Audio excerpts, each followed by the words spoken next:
அனைவருக்கும் அன்பார்ந்த மாலை வணக்கங்கள். நமது இன்றைய ஆரம்ப வகுப்பை நாம் தொடர்வோம்.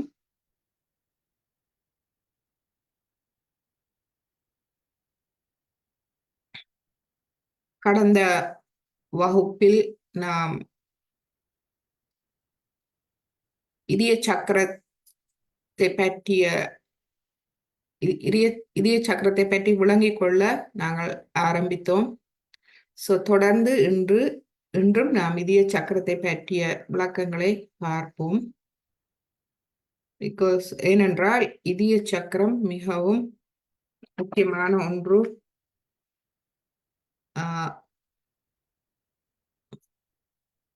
இதய சக்கரம் தூய்மையாக இருக்க வேண்டும். தூய்மையாக இருந்தாலே சாயோகாவில் நாம் முன்னேற முடியும்.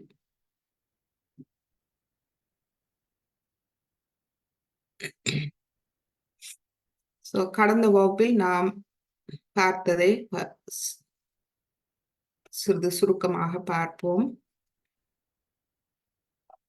மற்றும் இடது நாடி சுத்திகரிப்புக்கு மெழுகுதிரி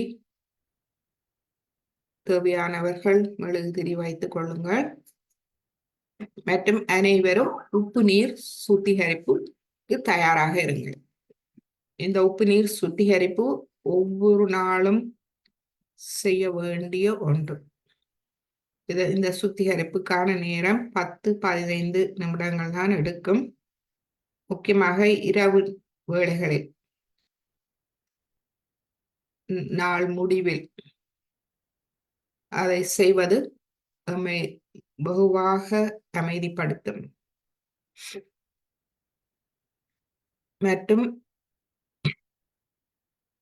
அமைதியாக இருப்போம். மனதில் எந்த ஒரு எண்ணங்களும் இல்லாது, எண்ணங்கள் வந்தால் அவற்றை மன்னித்து விடுவோம். அவற்றோடு போராடாது, அதை எதிர்வினை புரியாது, அவற்றை நாம் மன்னித்து விலகிச் செல்ல விட்டு விடுவோம். மனதில் அமைதியை நாம் எமது மனதை சாட்சி பாவ நிலையில் நாம் பார்ப்போம். எண்ணங்கள் வருகிறதா, எப்படிப்பட்ட எண்ணங்கள் வருகிறது? அந்த எண்ணங்களை நீங்கள் 2 வகையாக பிரிக்கலாம். ஒன்று உங்களுடைய கடந்த காலத்திலிருந்து வருவது, மமகாரத்திலிருந்து வருவது, அல்லது எதிர்காலத்தை பற்றிய எண்ணங்கள் நமது அகங்காரத்திலிருந்து வருவது. எனவே அவற்றை நாம் பார்த்து அவை எங்கிருந்து வருகின்றது என்பது தெளிவாக தெரிகின்றது. எனவே அவற்றை நாம் மன்னித்து விடுவோம். மன்னித்து மனதில் அமைதியை கொண்டு வருவோம். வேண்டாதவற்றை முழுவதுமாக விடுத்து எமது இருதயத்தை நாம் முழுமையாக திறப்போம். ஏனென்றால் இந்த அகங்காரம் மமகாரம் அமைதிப்படுத்தப்பட்ட பின்பு நாம் மனதுக்கு அப்பால் ஆத்ம நிலைக்கு செல்கின்றோம்.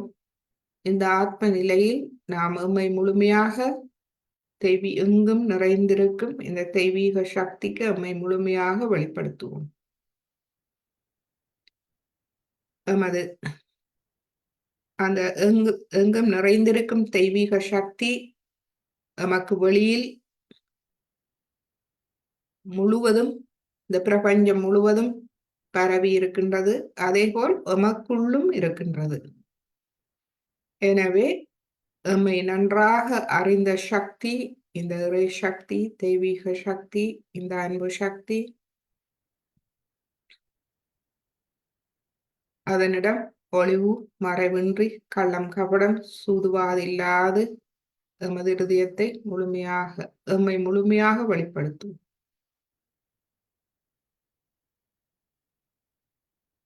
எமது நற்பண்புகள் மேலும் மேலும் ஒளியூட்டப்படவும், வேண்டாதவை, அழிவுகரமானவை, எதிர்மறையானவை அனைத்தும் எம்மிடமிருந்து விலகவும் இது உதவியாக இருக்கும்.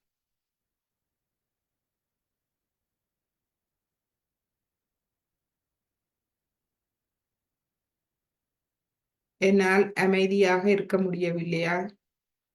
எண்ணங்கள் வந்து தொந்தரவு செய்கின்றதா? எனக்குள் கோபம் இருக்கின்றதா? பிரச்சனைகள் இருக்கின்றதா?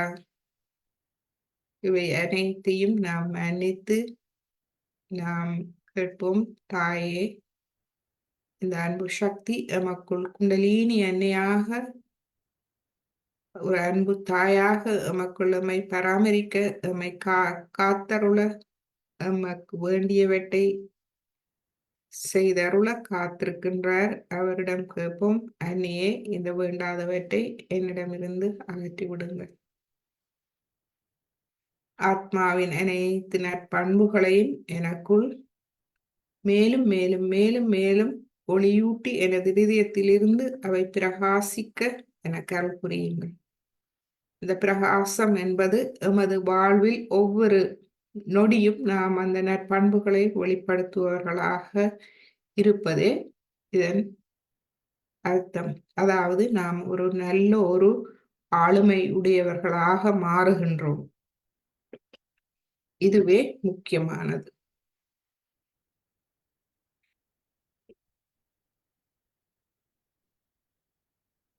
எனவே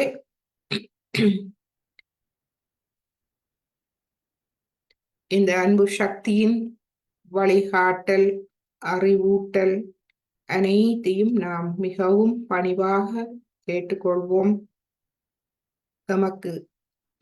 நமக்கு தரப்பட்ட இந்த உன்னத நிலையை நாம் பணிவோடு ஏற்றுக்கொள்வோம்.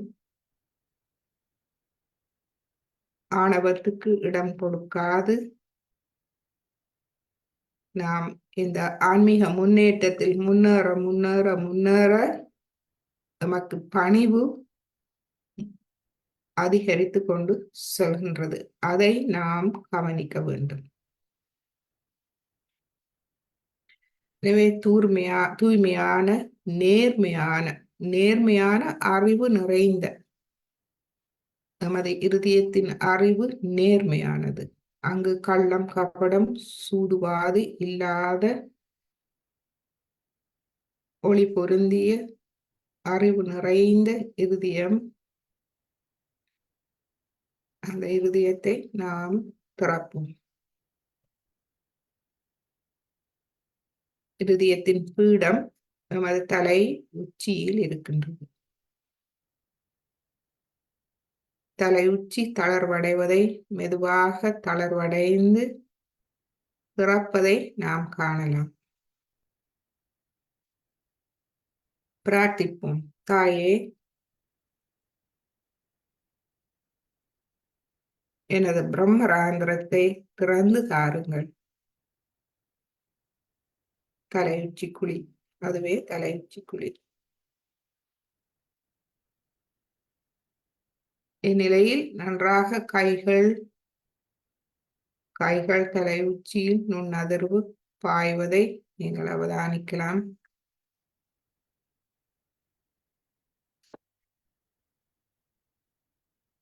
ஏனென்றால் இது தூய இருதயத்திலிருந்து உண்மையான விருப்பத்தோடு வேண்டப்படும் பிரார்த்தனையாகும். தாயே, எனது பிரம்மராந்திரத்தை திறந்து தாருங்கள். எனது இருதயத்தை திறந்து தாருங்கள். என்னை எங்கும் நிறைந்த இந்த இறை சக்தியின் அன்போடு ஒன்றாக்கி விடுங்கள். அந்த அன்பு எனது இருதயம் முழுவதும் நிறைய எனக்கு அருள் புரியும்.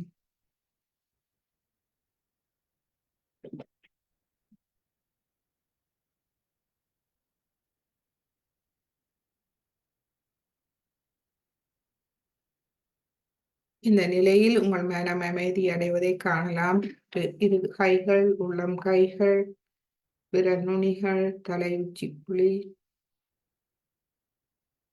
தளர்வடைந்து அதன் மூலமாக குளிர்ந்த நுண்ணதிர்வுகளை மெதுவாக கசிவதை, வெளிவருவதை காணலாம், உணரலாம்.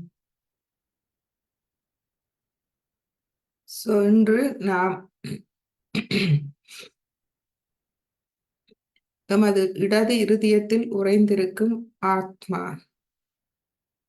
நாம் ஒரு தூய ஆத்மா, அதுவே உண்மை. நாம் இந்த உடலோ மனமோ எண்ணங்களோ சிந்தனைகளோ அல்ல, அதற்கும் அப்பாற்பட்ட நிலை, அதுவே ஆத்ம நிலை. அந்த ஆத்ம நிலை அமைதியானது, சக்தி நிறைந்தது, நமக்கு முழுமையான பாதுகாப்பு நிறைந்த நிலை. இந்த ஆத்மாவுக்கு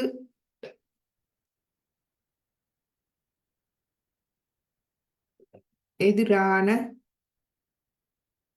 சக்திகளை பற்றி நாம் இன்று பார்ப்போம். குண்டலினி அன்னையை பற்றி அறிந்து கொண்டோம். அவர் எமது சொந்த தாய், எம்மை மேம்படுத்துகின்றார், குணப்படுத்துகின்றார், எம்மை முழுமையாக கவனித்து நமக்கு ஆறுதலான ஆனந்தமான விஷயங்களை நமக்கு தருகின்றார். எமது மூளைக்குள் எழுந்தருளி மூளையின் அனைத்து நரம்புகளையும் ஒளியூட்டி ஆத்மாவை, அதாவது இருதயத்தை ஒளியூட்டி ஆத்மாவை ஒளியூட்டி அனைத்து நற்பண்புகளையும் எமக்குள் ஒளிரச் செய்கின்றார். மொத்தத்தில் எம்மை அனைத்து கவலைகளில் இருந்தும் வெளியே எடுத்து எமக்கு ஆறுதலும் ஆனந்தமும் தருகின்றார் குண்டலினி அன்னை. எமது ஆத்மா இருதயத்தில், இந்த பிரபஞ்சத்தின் ஆத்மா எமது இருதயத்தில் பிரதிபலிக்கின்றது. இந்த பிரபஞ்சத்தின் ஆத்மா என்பது அதுவே அந்த இறை சக்தி. இந்த பிரபஞ்சம் ஒரே இறைவனால், ஒரே சக்தியால் உருவாக்கப்பட்டது. ஒவ்வொரு பெயர்களால் அழைக்கப்படலாம், ஆனால் சக்தி ஒன்றே. அதே அந்த இறைவனின் ஒரு பகுதி, அதாவது அதுவே பிரபஞ்சத்தின் ஆத்மா. அந்த இறைவன் அதன் ஒரு பகுதி எமது இடது இருதயத்தில் ஆத்மாவாக பிரதிபலிக்கின்றது. அந்த உண்மையை நாம் எமது ஆத்மா மூலமாக அறிந்து கொள்ளலாம்.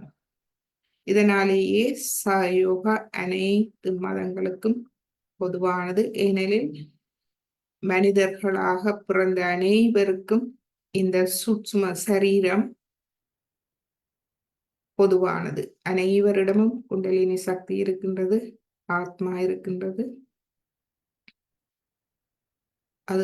அதை குண்டலினி அன்னையை எழுப்புவதற்கும் ஆத்மாவை ஒளியூட்டுவதற்கும் நாம் பயன்படுத்தும் பிரார்த்தனைகள், அதாவது உறுதிமொழிகள் அனைவருக்கும் பொதுவானது.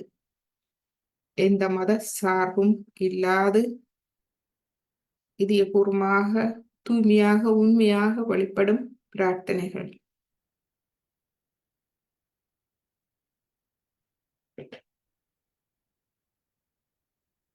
இதனாலேயே ஆன்மா மிக விலை உயர்ந்த விஷயம். அனைத்து மனித குலத்திற்கும் உரிய பிறப்புரிமை ஆத்ம விழிப்புணர்வு பெறுதல். ஆத்மாவின் விலை மதிப்பற்ற தன்மை அளவிட முடியாது. அதனால்தான் அது நித்திய மதிப்பு என்று அழைக்கப்படுகின்றது. இட்டர்னல் திங், அதாவது நித்தியம், என்றும் அழியாதிருக்கும் நிலை. அது எல்லையற்றது, எம்மால் அளவிட முடியாது. இந்த மனித குலம் அனைத்தும் ஆத்ம விழிப்புணர்வு பெற்று ஆத்மாவின், நாம் ஒரு தூய ஆத்மா என்ற அந்த உன்னத நிலையை அவர்கள் அறிவுபூர்வமாக அறிந்துவிட்டால் அவர்களுடைய அனைத்து அறியாமையும் விலகிவிடும். அறியாமை விலகும் போது அங்கு இணக்கம், ஒருங்கிணைப்பு ஏற்படுகின்றது. வேற்றுமைகள், சண்டைகள், பிரச்சனைகள் அனைத்தும் விடுபடுகின்றது. இதனாலேயே ஆத்மா மிக உயர்ந்த நித்திய மதிப்பு கொண்ட அதி உயர்ந்த விடயமாகும். இந்த ஆத்மா முழு உலகையும் அமைதிக்கு கொண்டு வரும் சக்தி அந்த ஆத்ம சக்திக்கு இருக்கின்றது.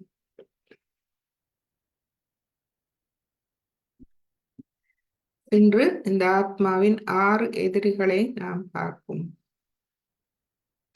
எவை இந்த ஒரு மனிதனை தான் ஒரு உண்மையான ஆத்மா என்று உணர விடாது தடுப்பவை 6 அடிப்படை எதிரிகள். இந்த 6 எதிரிகளும் சில நேரங்களில் இணைந்தும் ஒரு மனிதனில் செயல்படுகின்றது. ஸ்ரீ மாதாஜி மற்றும் பண்டைய நூல்களில் கூட இதை பற்றி விளக்கி இருக்கின்றார்கள். ஆன்மாவுக்கு 6 எதிரிகள் உள்ளன. மகாபாரதத்தில் ஸ்ரீ கிருஷ்ணர் இந்த 6 எதிரிகளை பற்றி கூறியிருக்கின்றார். கீதையில் இது கூறப்பட்டிருக்கின்றது.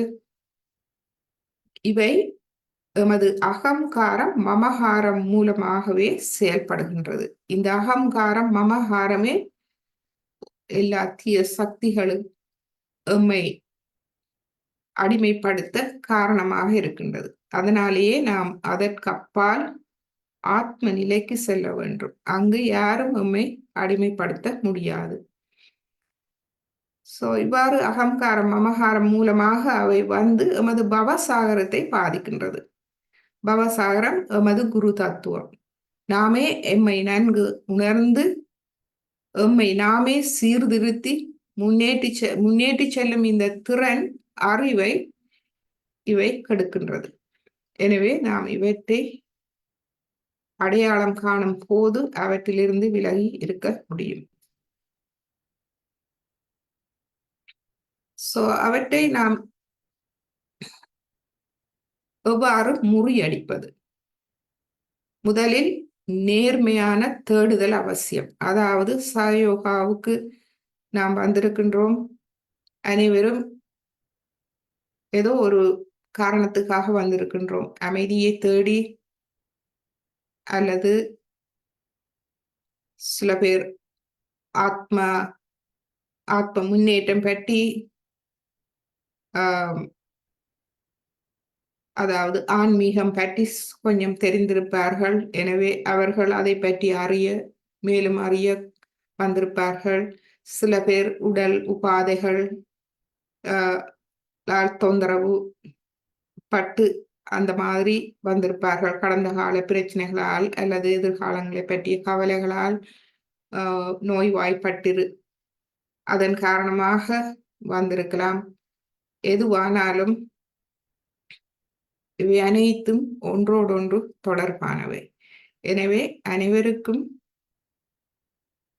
இந்த சயோகா முன்னேற்றத்தை தரும். முதல் முக்கியமானது நேர்மையாக இருக்க வேண்டும். சயோகாவில் நீங்கள் எதை தேடி வந்தீர்களோ அந்த தேடுதலில் நேர்மை இருக்க வேண்டும். நேர்மையான தேடுதல். அந்த தேடுதல் மூலமாக இவற்றை நாம் முறியடிக்கலாம்.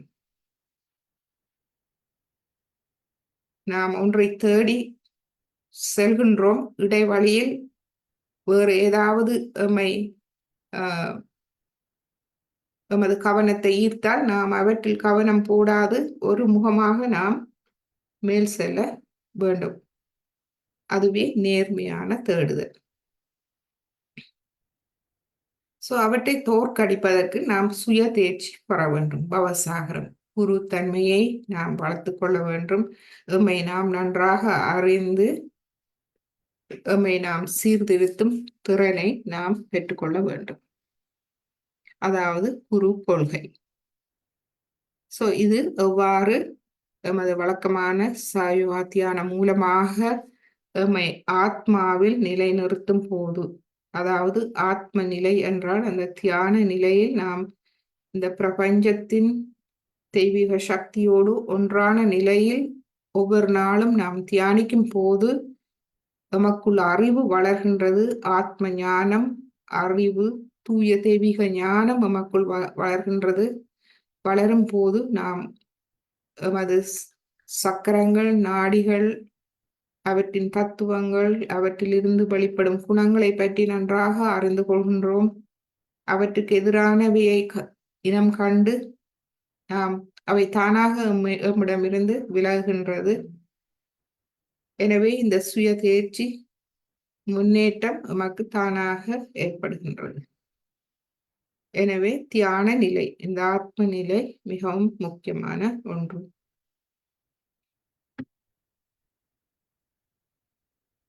இந்த ஆத்ம நிலைக்கு நாம் செல்லும் போது இந்த 6 எதிரிகளையும் நாம் வெல்லலாம்.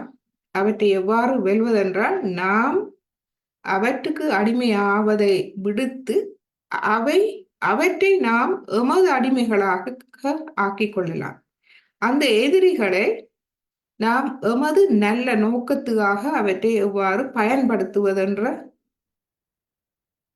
என்று நாம்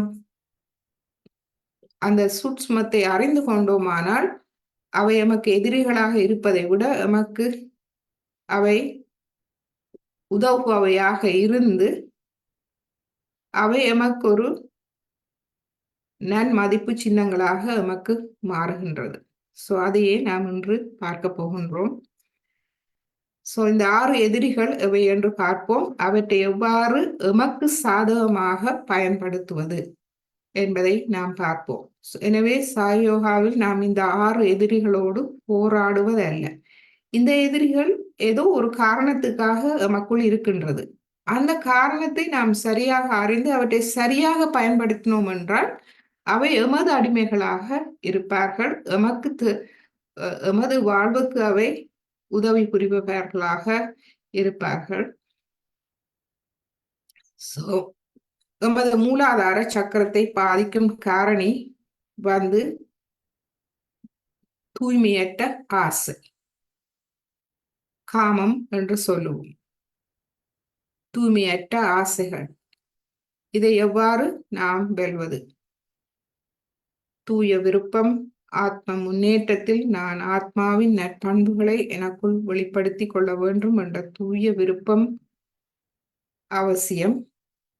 மற்றும்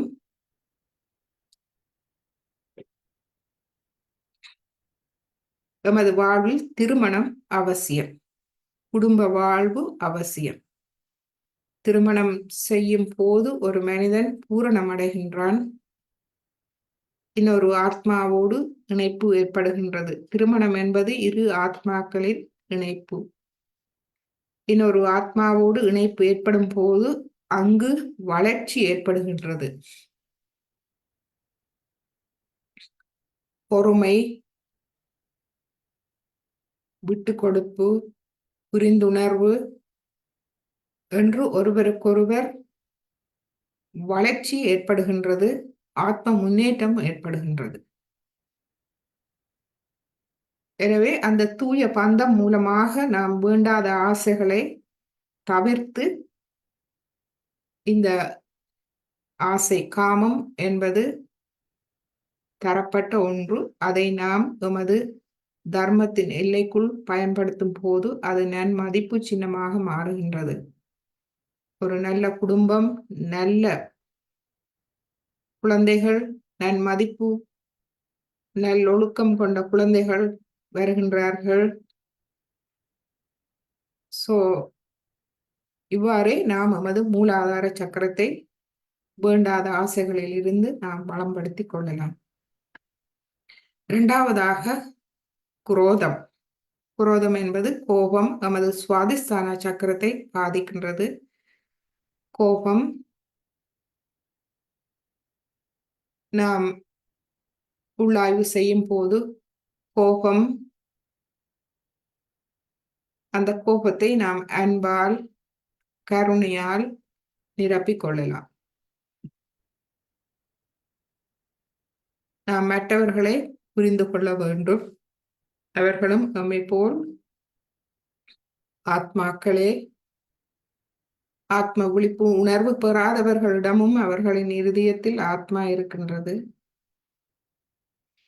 எனவே அவர்களை நாம் தூய ஞானம், ஆத்ம ஞானத்தில் அவர்களை நாம் புரிந்து கொள்ளும் போது நமக்கு அன்பு, கருணை இருதயத்தில் நிரம்புகின்றது. எனவே கோபத்தை நாம் விடுகின்றோம். மற்றும் ஒருவர் ஏன் இவ்வாறு நடக்கின்றார் என்று நாம் விளங்கிக் கொள்ளும் போது கோபம் தானாக மறைகின்றது. ஒரே ஒரு விடயத்தில் நாம் கோபம் படலாம். இறைவனுக்கு எதிரான செயல்கள் எங்கு நடைபெறுகின்றதோ, நாங்கள் எங்கு அநியாயம் நடக்கின்றதோ அது அந்நிலையில் எமக்குள் எம்மை அறியாமல் ஒரு கோபம் வருகின்றது. இது அமைதியான கோபம். இந்த கோபம் சக்தி வாய்ந்தது. ஆத்ம விழிப்புணர்வு பெற்ற ஆத்மாக்களின் இந்த கோபம் சக்தி வாய்ந்தது. முக்கியமாக இறைவனுக்கு எதிரான செயல்களை கண்டு நாம் ஒரு அமைதியான கோபப்படும் போது நாம் அவற்றை மிகவும் சூட்சுமமாக எதிர்க்கின்றோம். அது வேலை செய்ய ஆரம்பிக்கின்றது. மற்றும்படி நாம் வெளியில் கோபம் கொள்ள வேண்டிய அவசியம் இல்லை. மூன்றாவதாக எமது நாபி சக்கரத்தை பாதிப்பது பேராசை. பேராசை என்பது பொருள் முதல் வாதம். பணம், பொருள் என்பவற்றில் பேராசை. பணம், பொருள் எமது அமைதியான அன்பான வாழ்வுக்கு அவசியம். ஆனால் மேலதிகமாக நாம் ஆசைப்படும் போது அங்கு சமநிலையை இழக்கின்றோம். எனவே நாம் எமது உலக வாழ்வில் அமைதி, திருப்தி அடைமாறு இருக்க வேண்டும். இந்த பொருள் வாதம், அதாவது அழகான வீடை நீங்கள் வைத்துக் கொள்ளலாம். தாராளமாக நீங்கள் உங்களுக்கு பண வசதி இருந்தால் நல்ல ஒரு வீட்டை அமைத்து அழகாக ஒரு நல்ல வீட்டை வைத்துக் கொள்ளலாம். அது எமது கலை திறனை வெளிப்படுத்த உதவும். ஆனால் அங்கு பேராசை இருக்கக்கூடாது, பொறாமை இருக்கக்கூடாது, போட்டி இருக்கக்கூடாது. மற்றவர்களுக்காக நான் பெரிய வீட்டை கட்டி வெளிப்பகட்டுக்காக நாம் வாழக்கூடாது. உண்மையாக ஒரு அமைதியான நல்ல வீட்டை கட்டி நல்ல காற்றோட்டம், நல்ல இயற்கையான வழியில் மரங்கள் நட்டு வீட்டை நன்றாக அலங்கரிக்கலாம். நீங்கள் இயற்கையோடு, இயற்கை அழகு, இயற்கை பொருட்களை வைத்து அலங்கரித்து அந்த வீட்டை நீங்கள் மகிழ்வாக வைத்துக் கொள்ளலாம். முக்கியமாக இயற்கை பொருட்கள் என்றால் இப்பொழுது பிளாஸ்டிக்கில் நாற்காலிகள் என்று கன பொருட்கள் பிளாஸ்டிக்கில் வருகின்றது. அவை அனைத்தும் இப்பொழுது நமக்கு தெரியும், அவையெல்லாம் சூழலை மாசுபடுத்துகின்றது. எனவே நாம் நாற்காலிகள் ஒரு 2 தேவையான அளவு நாற்காலிகள் மரத்தில் செய்தவையை நாம் வைத்து கைவேலைகள் மூலமாக அவற்றை அலங்கரித்து வீட்டை நன்றாக வைத்துக் கொள்ளலாம். அதில் ஒரு இன்பம் இருக்கும். அங்கு நிறைய நுண்ணதிர்வுகள் நிறைந்திருக்கும். மரங்கள் நடலாம், நட்டு பராமரிக்கலாம், சூழலை நன்றாக அழகுபடுத்தலாம். இந்த மாதிரியான வேலைகளை எமது கலைத்திறனை நாம் வெளிப்படுத்தி இதன் நாம் செய்யலாம். ஆனால் செயற்கையான முறையில் பொருள் முதல் வாதம், அதாவது பணம், பொருள், பகட்டு என்ற அவற்றை நாம் தவிர்க்க வேண்டும். அது எமது நாபி சக்கரம். அநாகதம் இருதய சக்கரத்துக்கு நமக்கு எதிரானவை பந்தம், இருதயம், அதாவது இணைப்பு. எனது குடும்பம், எனது பிள்ளை, எனது எனது எனது. நாம் அவ்வாறு பார்க்கும்போது ஆத்ம தத்துவத்துக்கு அது தடையாக போகின்றது. ஆத்ம தத்துவம், அனைவரும் ஆத்மாக்கள், நாம் எங்கும் நிறைந்திருக்கும் அந்த இறைவனின் ஒரு துளிகள். எனவே நாம் அனைவரும் ஒரு மூலத்தில் இருந்து வந்தவர்கள். எனவே எமக்குள் வேற்றுமை இல்லை.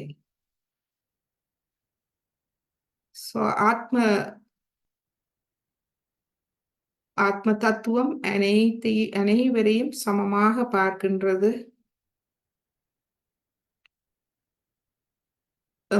எமக்கு தரப்பட்ட குழந்தைகள், அதாவது எமது பிள்ளைகள் இறைவனால் எம்மிடம் தரப்பட்டவர்கள். நாம் பிரதிநிதிகளே. அவர்களை இந்த உலகில் நாம் கவனித்துக் கொள்கின்றோம், நல்ல முறையில் வளர்க்கின்றோம் பிரதிநிதிகளாக. ஒவ்வொரு பெற்றோருக்கும் குழந்தைகள் அவ்வாறே இறைவனால் தரப்பட்டவர்கள். எனவே அனைத்து குழந்தைகளும் சமமானவர்கள். இவ்வாறு நாம் சமமாக பார்க்கும் அந்த ஞானத்தை பெற்றுவிட்டால் அந்த பந்த பாசங்கள் குறைகின்றது. இந்த பந்த பாசங்களில் என்ன தவறு என்று நீங்கள் கேட்கலாம். இந்த பந்த பாசங்களால் நாம் உண்மையை காண்பதை உண்மை மறைக்கப்படுகின்றது. அதாவது உதாரணத்துக்கு, ஒரு பிள்ளையை எனது பிள்ளை செய்தால் நாம் அதை பார்ப்பதில்லை. மற்றவர்களின் பிள்ளை அதே பிள்ளையை செய்தால் அதை நாம் பிள்ளையாக பார்க்கின்றோம். இது நமது பந்த பாசம் நமது கண்ணை மறைக்கின்றது. இதனால் நாம் எமது பிள்ளைகளை திருத்த தவறுகின்றோம்.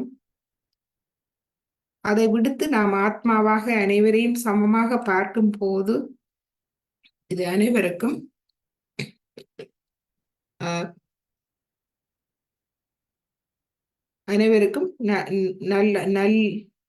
நல்வழிகாட்டியாக அமையும். மற்றும் நமது விசுதி சக்கரம் நமது தொண்டையில் இருக்கின்றது. இதனுடைய எதிரி பொறாமை, போட்டி, பொறாமை. எவ்வாறு நாம் போட்டி பொறாமைப்படலாம்? நாம் போட்டி பொறாமைப்படும் போது அது எம்மையே நாம் போட்டி பொறாமைப்படுவதாகின்றது. ஏனென்றால் நாம் அனைவரும் ஆத்மாக்கள், பரமாத்மாவின் ஒரு அங்கம் ஆகும், பரபிரம்மத்தின் ஒரு அங்கம். நாம் எவ்வாறு போட்டி போட முடியும்? எனவே நாம் நல்லவற்றில் போட்டி போடலாம். ஒருவரிடம் நற்குணம் இருந்தால் அதற்கு நாம் போட்டி போடலாம். அவரிடம் இந்த நற்குணம் இருக்கிறது, அந்த நற்குணம் எனக்கும் வர வேண்டும் என்று நாம் ஆசைப்படலாம். மற்றும் உதாரணமாக எமது அயல் வீட்டாரை எடுப்போம். எமது பக்கத்து வீட்டில் ஒருவர் சரியாக துன்பப்பட்டு, நோய்வாய்ப்பட்டு, குடும்பத்தில் கஷ்டப்பட்டு இருப்பதை பார்க்கும்போது அது ஒரு மங்களகரம் இல்லை. எனவே அனைவரும் நன்றாக இருக்க வேண்டும் என்ற மனம் எமக்கு அவசியம். எனவே பொறாமையை விடுத்து அனைவரும் நன்றாக இருக்க வேண்டும். எமது அயல் வீட்டார் நன்றாக இருந்தால் அது எமக்கும் ஒரு மங்களகரம். அவர்களை பார்க்கும்போது ஒரு மகிழ்ச்சி. அந்த மனநிலையை நாம் வளர்த்து கொள்ள வேண்டும். நமது ஆக்யா சக்கரம் 6வது சக்கரம் நெற்றியில் இருக்கின்றது. அதனுடைய எதிரி தற்பெருமை, அதாவது அகங்காரம் மற்றும் அமகாரம். இதை பற்றி நாம் நிறைய கதைத்திருக்கின்றோம். அகங்காரம், நாம் ஒரு ஆத்மாக்கள், பரபிரம்மத்தின் ஒரு அங்கம். நாம் ஒன்றும் செய்வதில்லை, அனைத்தும் தெய்வீக சக்தியே செய்கின்றது. எனவே இங்கு அகங்காரம் வருவதற்கு இடமில்லை. அகங்காரத்தை விடுத்து சுயமரியாதை, அதாவது நான் ஒரு ஆத்ம விழிப்புணர்வு பெற்ற ஆத்மா. ஸ்ரீமாதிஜி பல தடவை தனது உரையில் சொல்லி இருக்கின்றார், நீங்கள் அனைவரும் புனிதர்கள். சோ அந்த புனிதர்கள் என்ற சுயமரியாதை இருக்க வேண்டும் நமக்கு. ஆம், நாம் மற்றவர்களை விட உயர்ந்தவர்கள், ஆனால் நமக்கு அகங்காரம் இல்லை. நாம் ஆத்ம முன்னேற்றத்தில் முன்னேற ஆத்ம ஞானம், ஆத்ம அறிவு வளர வளர நமக்கு பணிவு வளர்ந்து கொண்டே போகின்றது. அகங்காரம், மமகாரம் மறைகின்றது. சோ இவையே அந்த 6 எதிரிகள். இந்த 6 எதிரிகளையும் நமக்கு சாதகமாக நாம் பயன்படுத்திக் கொள்ளும் போது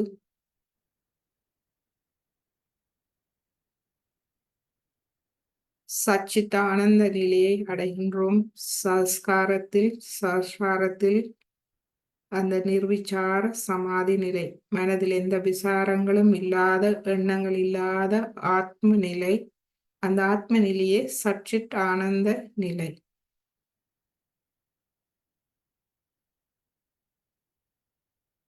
தெய்வீக நட்பண்புகளோடு ஒன்றான நிலை.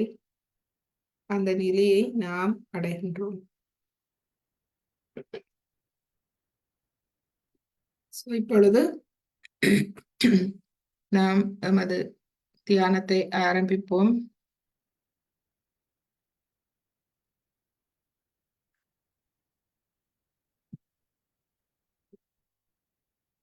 ஒரு 3 தடவை நாம் மூச்சு பயிற்சி செய்வோம். சஹஸ்ராரம் மூலமாக காற்றை உள்ளிழுத்து சுழுமுனை நாடி வழியாக சென்று மூலாதாரத்துக்கு செல்வோம். நீங்கள் கேட்கலாம், மூச்சை எவ்வாறு சஹஸ்ராரம் மூலம் எடுப்பது?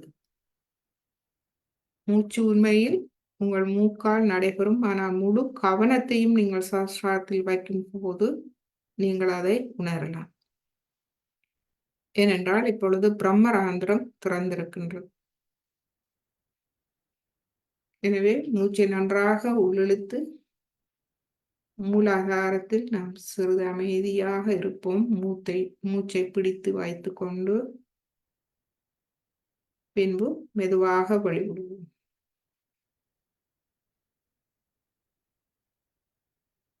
இப்பொழுது நமது சஹஸ்ராரம் தலையுச்சி குழியில் அமைதியாக இருப்போம். மீண்டும் மூச்சை உள்ளிழுப்போம். மூலாதாரத்தில் அமைதி. மூச்சை வெளிவிடுவோம். சஹஸ்ராரத்தில் அமைதி. மூச்சை மீண்டும் உள்ளிழுப்போம். மூலாதாரத்தில் அமைதி. மூச்சை வெளிவிடுவோம். சஹஸ்ராரத்தில் அமைதி. இப்பொழுது நமது மூச்சை நமது கவனத்தோடு அமைதியடைய விடுவோம். சாதாரண நிலைக்கு கொண்டு வருவோம்.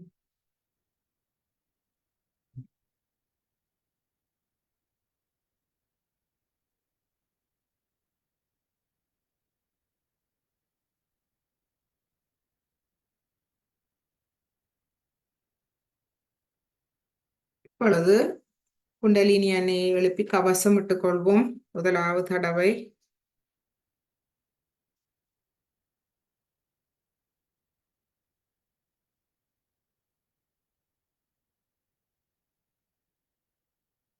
இரண்டாவது தடவை.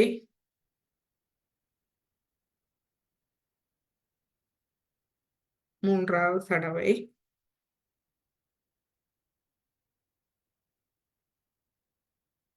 கவசம் மூலாதாரம், சுவாதிஷ்டானம், நாபி பவசாகரம், இருதயம், விஷுத்தி, ஆக்யா, சஹஸ்ரார. இரு கைகளையும் கூப்பி வணங்கி இன்றைய தியானத்தை ஆரம்பிப்போம்.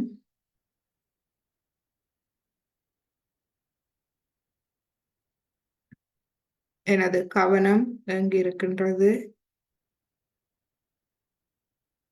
எனது மனம் அமைதியாக இருக்கின்றதா? நான் சமநிலையில் இருக்கின்றேனா?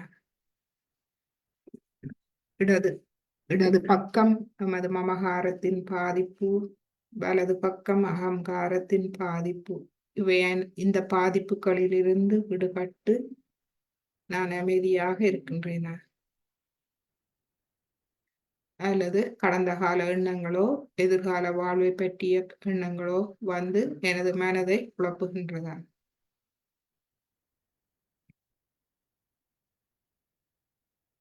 சிறிது உள்ளாய்வு செய்யலாம். அதே நேரம் எமது இரு கைகளின் நிலையையும் நாம் அவதானிப்போம். நுண் அதிர்வுகளை நாம் தடையின்றி நமது இரு கைகளிலும் தலை உச்சியிலும் நுண் அதிர்வுகள் பாய்கின்றதா என்பதை நாம் பார்ப்போம். இவை குளிர்ந்த மெல்லிய காற்றாக வெளிவருவதை அவதானிக்கலாம்.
மெழுகுதிரி பயன்படுத்த விரும்பினால் நீங்கள் இடது கைக்கு மெழுகுதிரியை பயன்படுத்துங்கள்.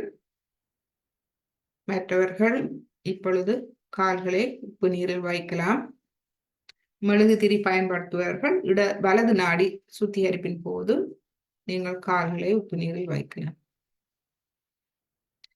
இடது கை மடியில், வலது கை பூமியில். தாயே, எனது இடது நாடியை பாதிக்கும் அனைத்து மமகாரத்தையும் பூமி தத்துவத்தால் அகற்றி விடுங்கள். கடந்த கால வாழ்வின் தாக்கங்கள், பிழையான தவறான எண்ணங்கள், பிழையான வாழ்க்கை, பிழையான பழக்க வழக்கங்கள், மன்னிக்காத தன்மை, அனைத்தையும் என்னிடமிருந்து அகற்றி விடுங்கள்.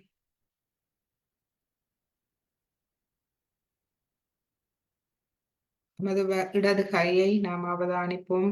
உள்ளம் கை, இடது 5 விரல்கள், நுண்ணதிர்வுகள் வருகின்றதா என்று அவதானியும். இதயபூர்வமாக கேட்போம். தாயே, எனது இடது நாடியை முழுமையாக தூய்மைப்படுத்தி ஒளியூட்டி தாருங்கள். அதில் உண்மையான விருப்பத்தை மட்டும் எனக்கு தந்தருளுங்க. எனக்கு ஆத்ம ஆளுமையை தந்தருளும்.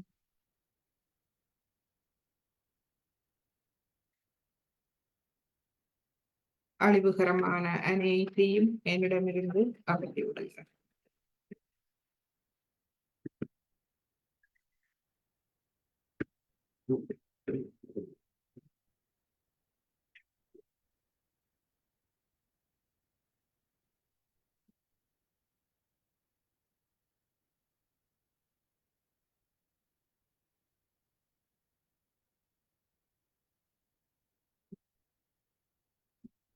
இப்பொழுது எமது வலது கையை மடியில், இடது கை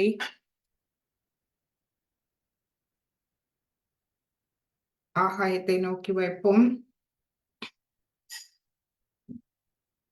நமது வலது நாடி சுத்திகரிப்பு தாயே, எனது வலது நாடியை முழுமையாக தூய்மைப்படுத்தி தாருங்கள். எனது எதிர்கால வாழ்வை பற்றிய பயங்கள், கவலைகள், எனது ஆணவம், அகங்காரம், அறியாமை அனைத்தையும் என்னிடமிருந்து விலக்கி விடுங்கள்.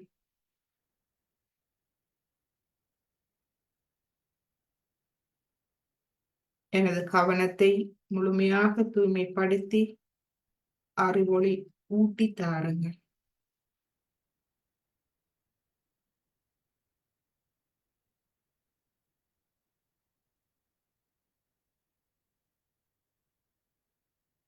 சுத்திகரிப்பு நிகழ்வதை நீங்கள் வலது கையில் நுண்ணதிர்வுகள் உட்சென்று இடது கையால் வெப்பம் வெளியேறுவதை நீங்கள் அவதானிக்கலாம். அனைத்து வெப்பங்களும் வெளியேறிய பின்பு இரு கைகளும் குளிர்ச்சி அடைவதை காணலாம். அதே நேரம் நமது தலை உச்சிக்குழியும் தளர்வடைந்து திறந்து அதன் மூலமாக குண்டலினி அன்னையின் வெளிப்பாடு மெல்லிய இளம் குளிர்காற்றாக வெளிவருவதை அவதானிக்கலாம். சுழுமுனை நாடி விரிவடைந்து ஒரு குழாய் போல் நீங்கள் அதை உணரலாம்.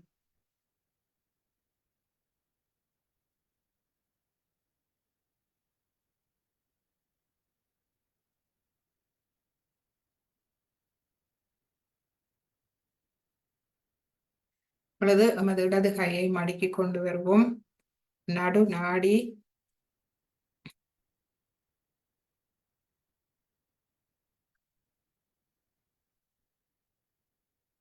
நாடி மூலமாகவே அன்னை குண்டலினி மேலெழுந்து செல்கின்றார்.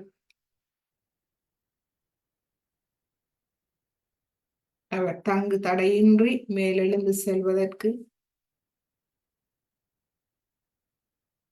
நமது நேர்மையான தேடுதல், அந்த நேர்மையான தேடுதலே தூய விருப்பம். தூய விருப்பம் ஒன்றே அவரை மேல் கொண்டு செல்ல வல்லது. தாயே,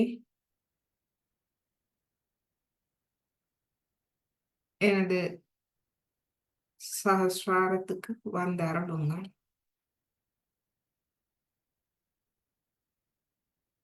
நான் எனது அகங்காரம், மமகாரம் இரண்டையும் முழுமையாக சரணாகதி செய்கின்றேன்.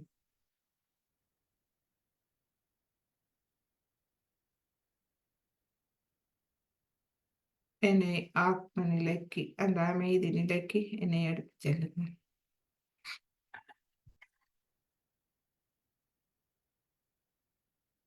இந்த அமைதி நிலையில் இந்த மனதில் எந்த எண்ணங்களும் இல்லாத அமைதி நிலை, இந்த சரணாகதி நிலை, இந்த தியான நிலையில் நாம் நமது 6 சக்கரங்களின்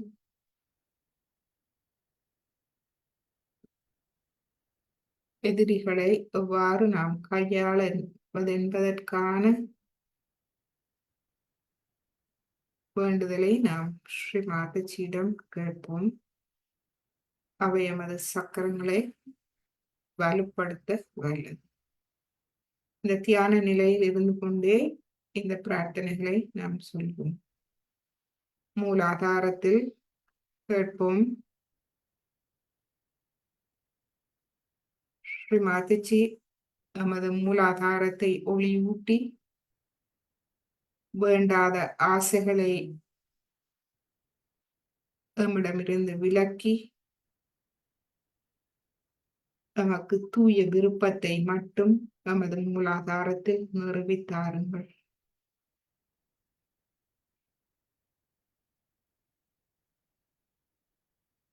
நாம் தர்மத்தின் எல்லைக்குள் வாழவும் திருமண உறவை பேணவும் எல்லா உறவுகளுக்கும் இடையே தூய்மையை பேணவும் நமக்கு அருள் புரியும்.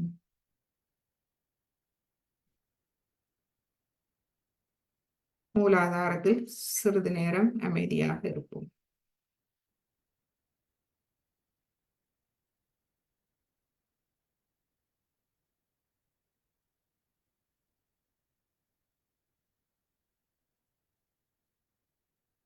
இப்பொழுது நமது கவனத்தை மெதுவாக சுவாதிஸ்தான சக்கரத்தில் வைப்போம். நமது தலை உச்சி குழியிலிருந்து கொண்டு சுழுமுனை நாடி வழியாக சுவாதிஸ்தானத்தில் கவனத்தை வைப்போம். அதாவது அங்கிருந்து கொண்டு நாம் சுவாதிஸ்தான சக்கரத்தை கவனிப்போம். இதில் நாம் பிரார்த்திப்போம். ஸ்ரீமாதிஜி, நமக்குள் இருக்கும் வேண்டாத கோபம் அனைத்தையும்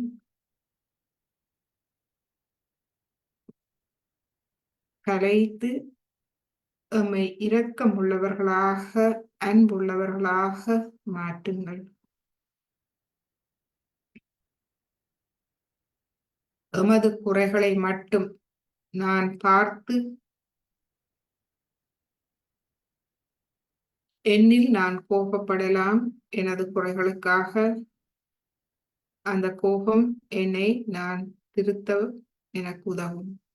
ஆனால் மற்றவர்களின் குறைகளை நாம் காணாது அவர்களிடம் அன்பும் கருணையும் கொண்டவனாக இருக்க எனக்கு அருள் புரியுங்கள்.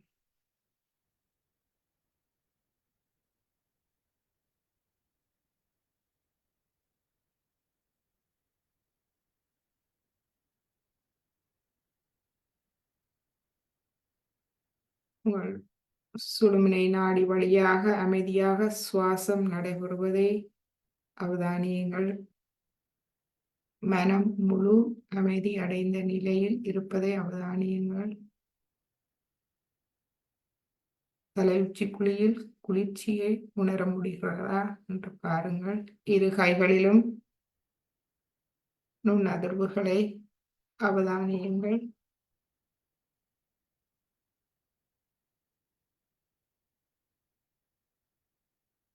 இப்பொழுது நாபி சக்கரத்தில் கவனத்தை வைப்போம். வயிற்று தொப்புள் பகுதியில்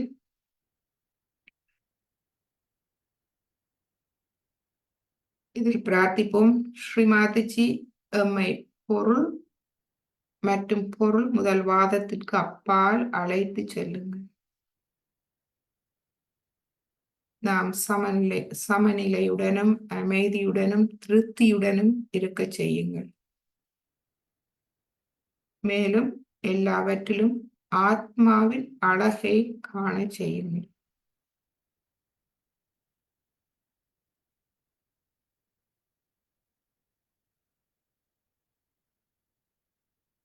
பணம் பகட்டு மீதான ஆர்வத்தை என்னிடமிருந்து முழுமையாக எடுத்து விடுங்கள். இயற்கை அழகையும் கலைத்திறனையும்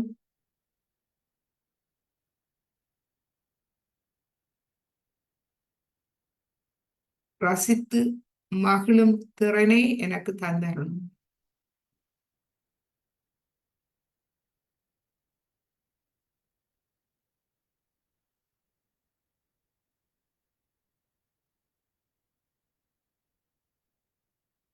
சிறிது நேரம் நாபி சக்கரத்தில் தியானிப்போம்.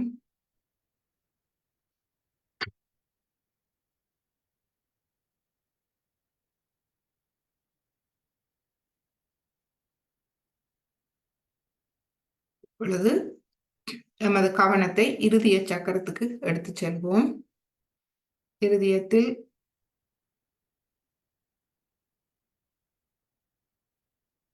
ஸ்ரீமாதிஜி, நான் என்னை இந்த உலக பற்றுக்களிலிருந்து என்னை விடுவிக்க எனக்கு அருள் புரியுங்கள். எனக்குள் ஆத்மாவை நிலைநாட்ட எனக்கு அருள் புரியுங்கள்.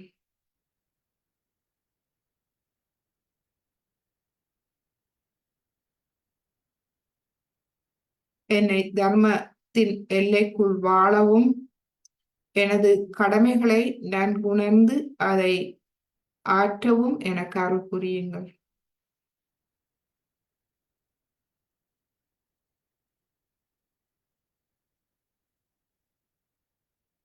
எந்த ஒரு தனிப்பட்ட தேவைக்கு முன்பும் எப்போதும் உலகளாவிய தேவைகளை வைக்க எனக்கு அருள் புரியுங்கள். அதாவது என்னை போல் மற்றவர்களையும் நேசிக்கும் திறனை எனக்கு தாருங்கள்.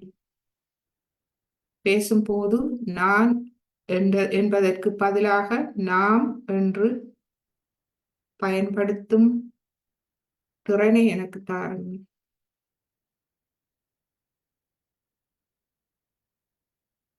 இருதயத்தில் சிறிது நேரம் தியானிப்போம்.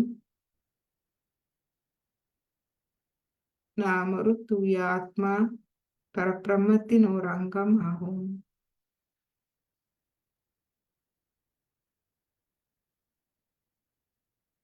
இப்பொழுது நமது கவனத்தை விஷுதி சக்கரம் தொண்டை குழிக்கு எடுத்து வருவோம்.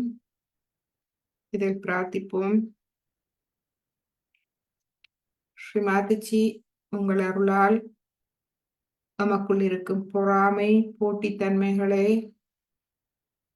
அனைத்தையும் அகற்றும் ஞானத்தை எமக்கு தந்தருளுங்கள். நம்மை பரபிரம்மத்தின் ஒரு அங்கம் ஆக்குங்கள். அந்த கூட்டு விழிப்புணர்வை எமக்கு தந்தருளுங்கள்.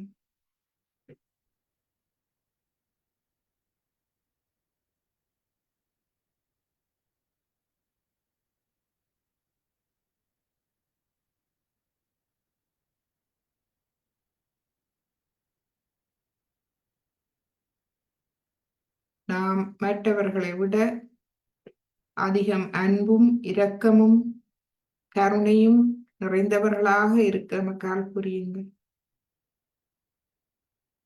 அதில் போட்டி போட்டு முன்னேறும் தன்மையை நமக்கு தந்துள்ளோம்.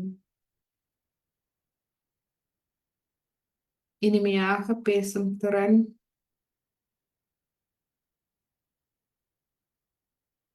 அமைதியை உருவாக்கும் திறனை நமக்கு தந்துள்ளோம்.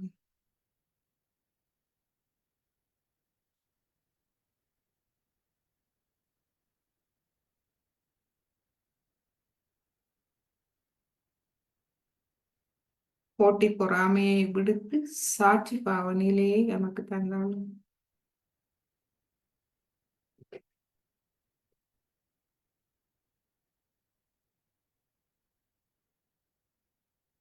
மற்றவர்களின் முன்னேற்றத்தில்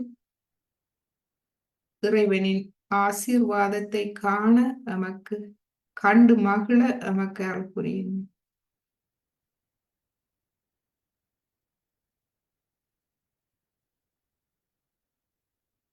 இப்பொழுது நமது கவனத்தை ஆகிய சக்கரத்துக்கு எடுத்து செல்வோம்.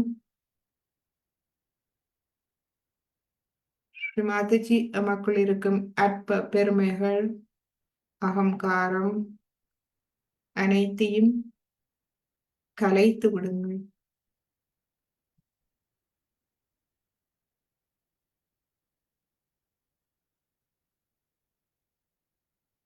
நமக்கு சரணாகதி நிலையை தந்தருளுங்கள். நாம் ஒன்றும் செய்வதில்லை, அனைத்தும் தெய்வீகமே செய்கின்றது. அந்த சரணாகதி நிலையை நமக்கு தந்தருளுங்கள். எனக்கு பணிவான நான் எப்பொழுதும் பணிவாக இருக்க எனக்கு அருள் புரியுங்கள்.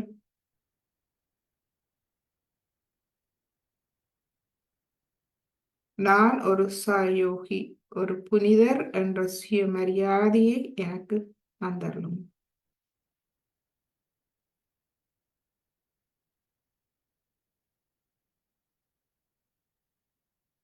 இப்பொழுது நமது கவனத்தை முழுமையாக தலை உச்சியில் வைப்போம். நமது சசார சக்கரத்தில் சட்சித் ஆனந்த நிலை, சத்தியம், சித்தம், ஆனந்தம். சத்தியம், நான் ஒரு தூய ஆத்மா. சித்தம், நமது முழு கவனமும் இப்பொழுது தூய தெய்வீக அறிவால் ஆத்ம ஞானத்தால் நிறைந்திருக்கின்றது. அதனால் ஆனந்தம், முழு ஆறுதலும் ஆனந்தமும். அந்த தியான நிலையில் நாம் சிறிது நேரம் இருப்போம்.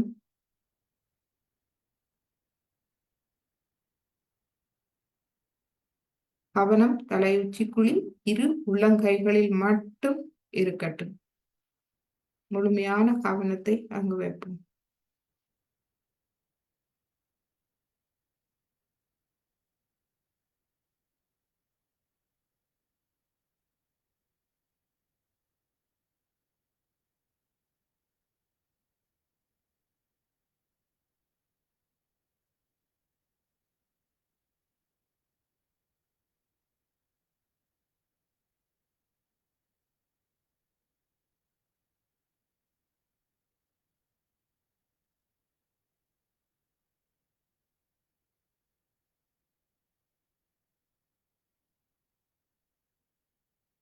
இந்த அமைதி நிலையில் ஸ்ரீ மாதாஜியின் ஒரு அறிவுரையை நாம் கேட்போம். அந்த உரையில் ஸ்ரீ மாதாஜி இந்த 6 எதிரிகளை பற்றி மேலும் விளக்கங்கள் தருகின்றார். அவற்றை எவ்வாறு வெல்வது என்பது பற்றிய விளக்கங்கள். சோப்பு நீர் சுத்திகரிப்பை நாம் முடித்துக் கொள்ளலாம்.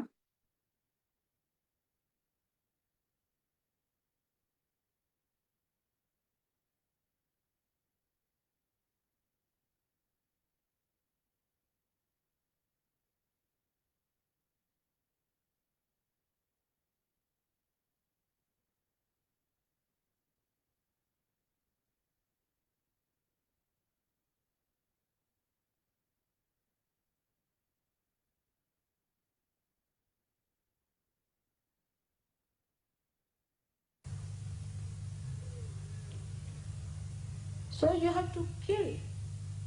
There are Shadripus, there are 6 enemies human beings have. But in the modern times they are multiplied, I think.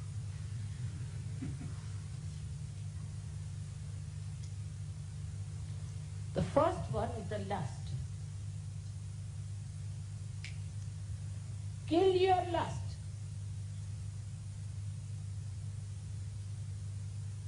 The lust that is today finishing the West more than the greed. So first is kill your lust. Then kill your anger.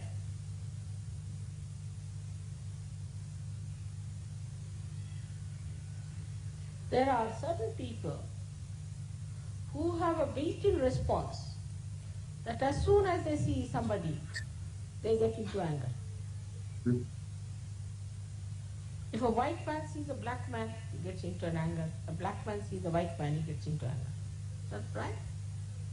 I mean, God has made all kinds of skins. The life would be boring if you all had the same parts, skins, all of you looking the same. So he has made different types of beautiful people. But this anger can come from any source. This is what it is when you kill anger. Actually, you kill all your connections with the past, the responses, the conditionings you have had.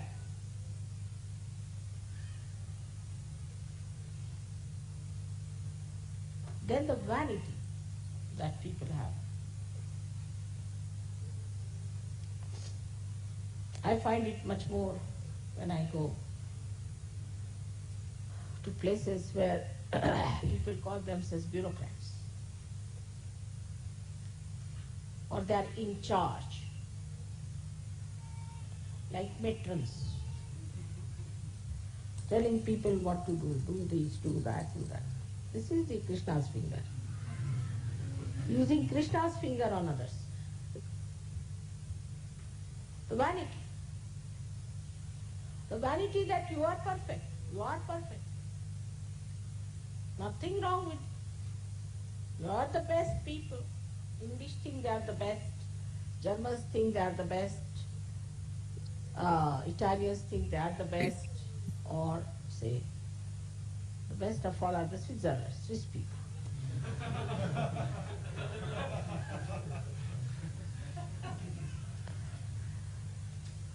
This vanity, this false, has to be cut out. What have we achieved? by being a certain nation. Let us see. What have we contributed? Belonging to a certain country. Those who only belong to the kingdom of God have achieved something. The rest of them are useless people, just finding some way to fight each other, to denounce others. And vanity is just like a balloon. If somebody just puts a pin into it, the whole thing balloon will collapse.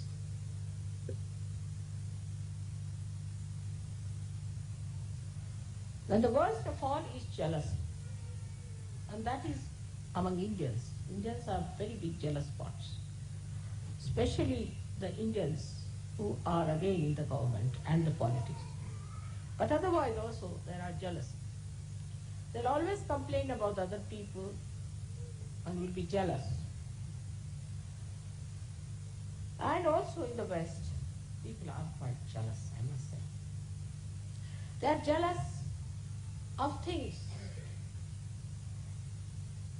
which is most surprising.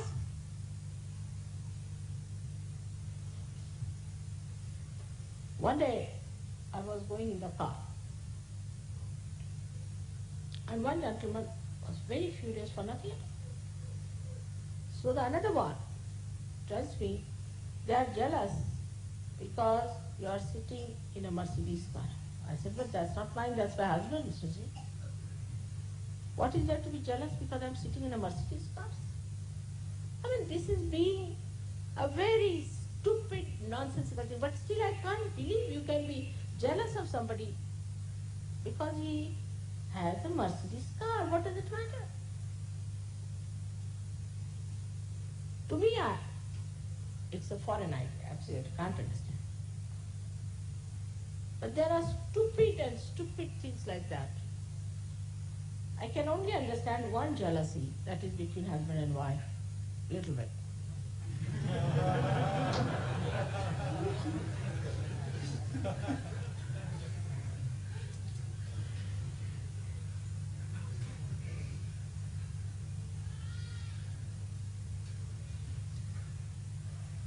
Then the fifth thing that he asked us to kill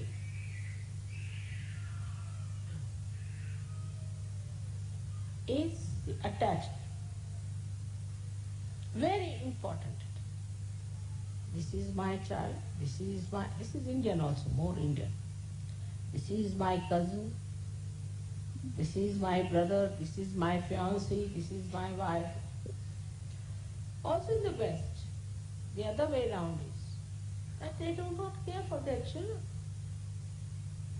They do not care for their mothers, they do not care for their fathers, they do not care for anyone whatsoever, but for themselves. That comes from the last one, is called as the greed. Now when you have greed,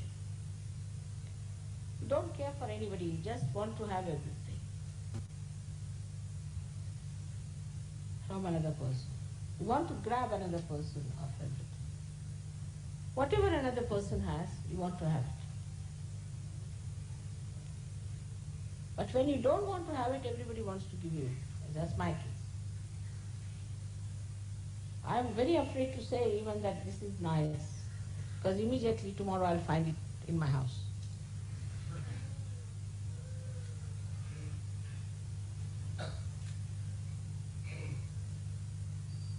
So this greed is the one which has done such a harm to the whole world. People have gone into great dominations and on other countries. For what? For these diamonds and nonsensical things like that. They have ruined their own lives, the progenies after progenies they have ruined. All their cunning they have used to ruin so many nations, just to put them one against another, creating problems, doing all kinds of intrigue. Just for what? For greed, which is absolutely like cancer. Doesn't allow anybody else to exist. And then you start eating yourself out. It's a disease, I think, greed. And with that goes the miserliness. People become miserly. Then, where does this greed end up? After all, the money that accumulates or things that accumulate in your house, what happens to them? You want to use them. What's the matter with this one? No. Try to be, not to be, I've told you, otherwise I'll ask you to go out, alright? Concentrate. So what happens to the people who are greedy? They become miserly. They can't enjoy life. They cannot spend money because the greatest joy is in giving things to others, no doubt about it. And they cannot give any joy to anyone. They cannot create anything for the future progeny to see. So what happens to them? Their children, when they come in, they become wasters. They waste all them. They lead a wasteful life. They get into wrong things and ruin themselves. So their children are born become miserly. So the vicious circle starts moving. He has said, kill all of them. These are your 6 enemies.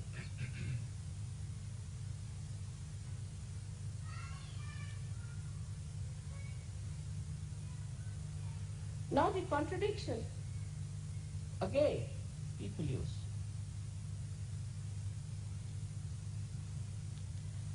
About Sri Krishna. In so many other ways, that it is surprising that not only Christ, not only Muhammad Sahib, not only Lao Tse, not only Sri Rama, but even Krishna was misused by his followers.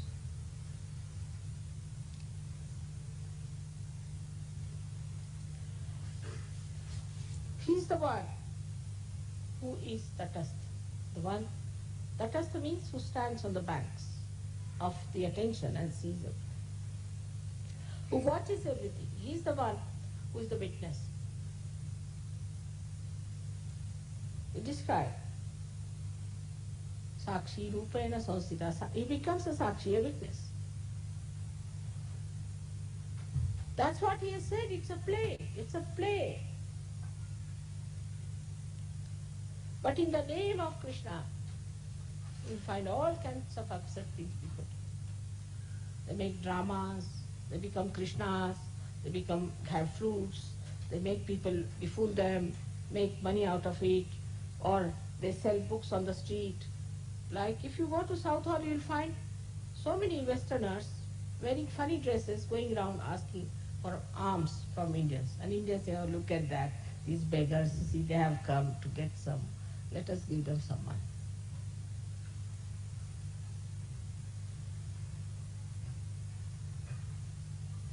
So the contradiction of Krishna's life is such a miserable thing. It's such a absurd thing that it hurts me to see how such a great incarnation was misused in this world by human beings. If there was anything lacking in that incarnation was this, that he did not give realization to people. But he did talk about it. He said about it, talked of meditation. He did all that was needed to put the stage. But what is the result? All his incarnation was misused. Throughout Gita, if you read, you'll be amazed how people have changed Gita and its writings also. Same in the Bible and same in the Quran. Things that they could never have said it. How could they have said it? It's a surprise. Impossible. Because they cannot contradict themselves. For example, Gita is written by Vyasa who was an illegitimate child of a fisherwoman. But in the Gita it is written that your caste is determined by your birth. How can it be? A one who is a son of an illegitimate son of a fisherwoman, how can he say like that? See the contradiction.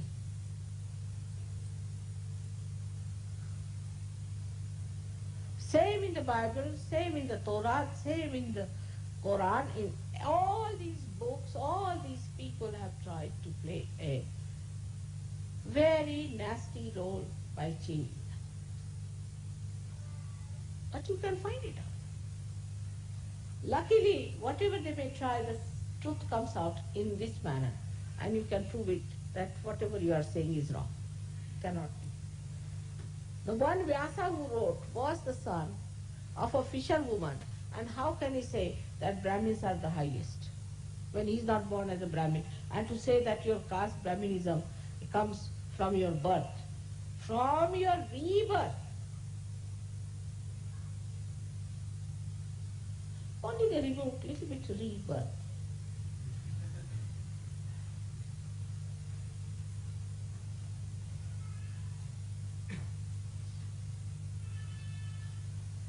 This is how they interpreted Gita in various ways, in such contradictory manners. His whole writings or sayings could not be changed, of course, they could not change it. But wherever they wanted to put their own style, they did it. Because ultimately it went into the hands of the Brahmins, who were not really Brahmins, they were the people who were Shudras, because they were not even realized souls and behaving in such a dirty manner, they should not be called as Brahmins. But it went into the hands of so-called Brahmins and they misinterpreted it. Same thing with Bible. It went into the hands of horrid people. Mr. John said something which was sensible, all right. But what about the other fellow, Paul? He comes in and spoils everything. Then comes Augustine. He spoils everything. Why? Because they're devils. There is an evil force. This theory that there is no evil force is a wrong theory. It doesn't exist. There is an evil force. And don't play into the hands of evil force even this much.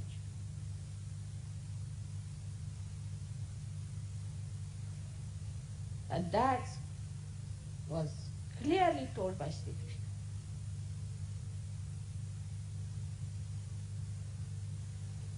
But even there, the contradictions can come.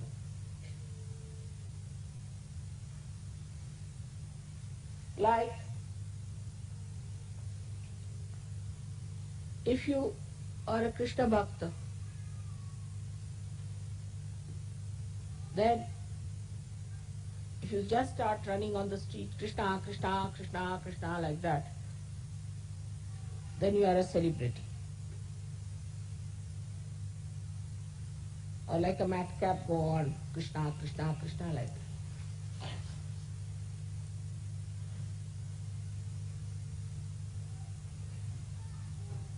Or else, going worse than that is, some people say we are Krishnas. Like this horrible Rajneesh did. He said he used to make the women naked, so I'm making the women naked. I started wondering, when did Krishna make women naked? When he was a little boy, less than 5 years of age, used to climb up on the trees. And the ladies used to take their bath in the river Yamuna. So he used to hide their clothes just to raise their kundalini and see how it works. At the age of 5 years, what does a child understand? This horrible fellow, was he 5 years of age when he was doing this nonsense? Using Sri Krishna's name like this? And when he used to break the pictures of these gopis, what was he doing? He was doing Kundalini awakening. Because the gopis were taking out the water from the river Jamuna, which was vibrated by Radha, and he used to break them on the back so that the water would fall on their Kundalini and they would get their realization in this lifetime.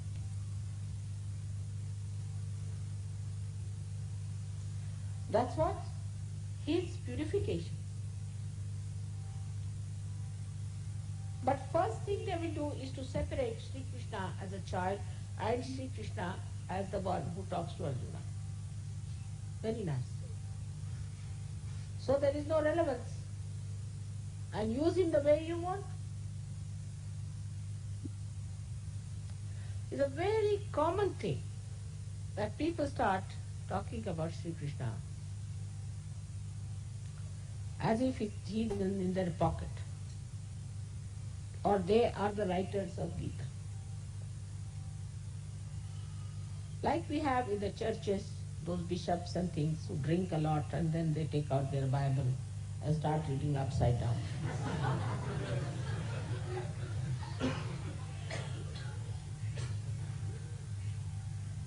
All these priest class, whether this belongs to this or to that, all of them are hypocrites of the worst type.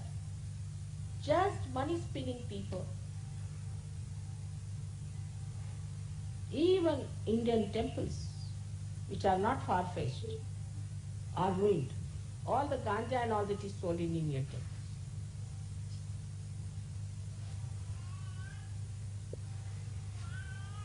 All these popes and all these people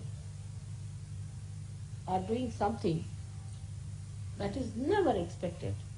Imagine they make a kind of a wine called Benedictine in your Vatican. Can you imagine such a nonsensical thing like that?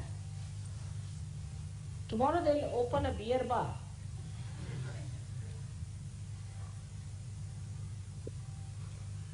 I won't be surprised. So we come to a position to understand that all those people who talk of these great incarnations and profess a religion are all hypocrites. There's no religion there. Simple people who believe these hypocrites because they're so simple, so innocent. These cunning,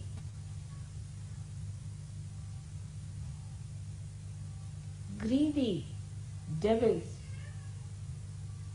who started these religions, exploited these simple people, used them for making temples, churches, mosques. They have no religion within them. How can they talk of God? Their life is so impure. So we had to start our own innate religion. Our own spontaneous, natural religion, which is the human religion, which is the Vishwa Nirmaladhara. One that will give you the inner assent, not just talk, no hypocrisy. And all that which goes with religion to malign the names of these great incarnations has to be brought to the light for the people to see this nonsense that has been eating into our societies, eating into our families, eating into our children has to go away.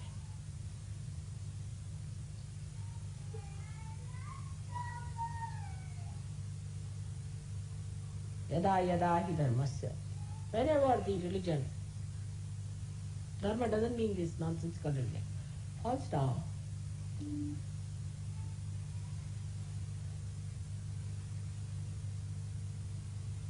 that time, paritranaya sadhuna, to save the sadhus, the seekers, Paritranaya sadhunam vinashaya cha dushtatam. And to destroy all these devils, I take my birth again and again. Sambhavami again. Yuge, every yuga I take my.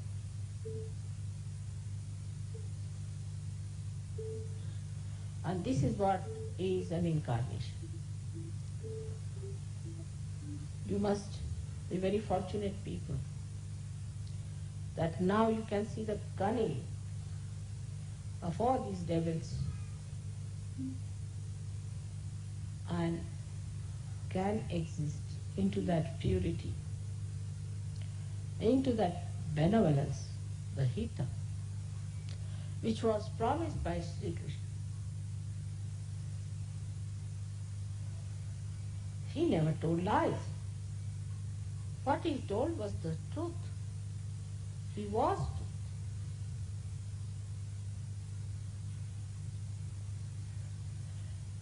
But those who tried to use him had to take course to something which was falsehood, hypocrisy, and cunning. But that in no way should stop the truthful people from getting to reality. May God bless you.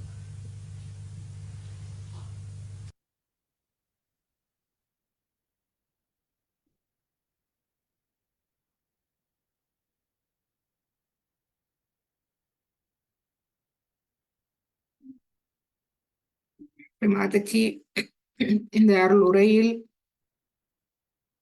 எமது ஆத்மாவுக்கு எதிரான அந்த 6 எதிரிகள் அவை சில வேளைகளில் கூட்டாக சேர்ந்து எவ்வாறு இந்த மனித குலத்தை அழிவுக்கு கொண்டு வந்திருக்கின்றது என்பதை விளக்கி இருக்கின்றார்.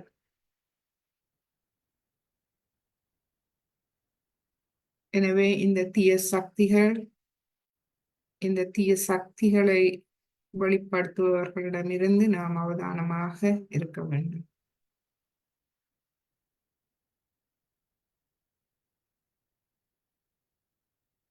இப்பொழுது நாம் அமைதியாக குண்டலினியனை எழுப்பி கவசமிட்டு இன்றைய தியானத்தை நாம் முடித்துக் கொள்வோம்.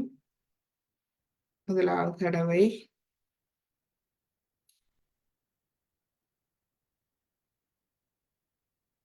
இரண்டாவது தடவை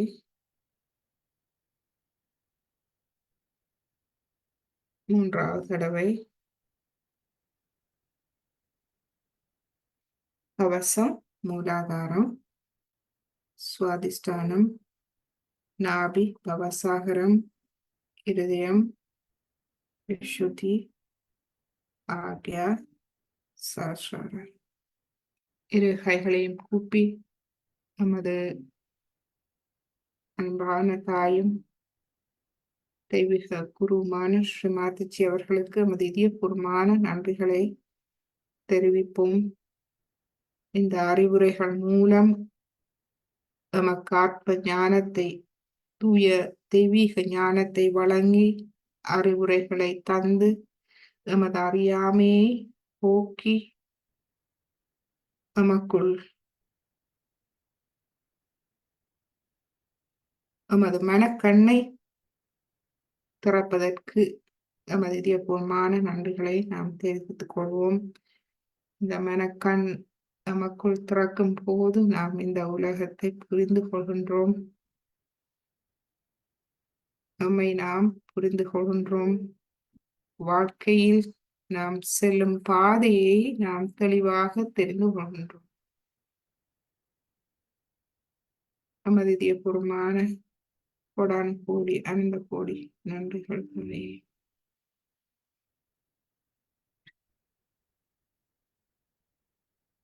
ஃபேஸ்புக் அன்பர்கள், இப்பொழுது நாம் ஒளிபரப்பை நிப்பாட்டுகின்றோம்.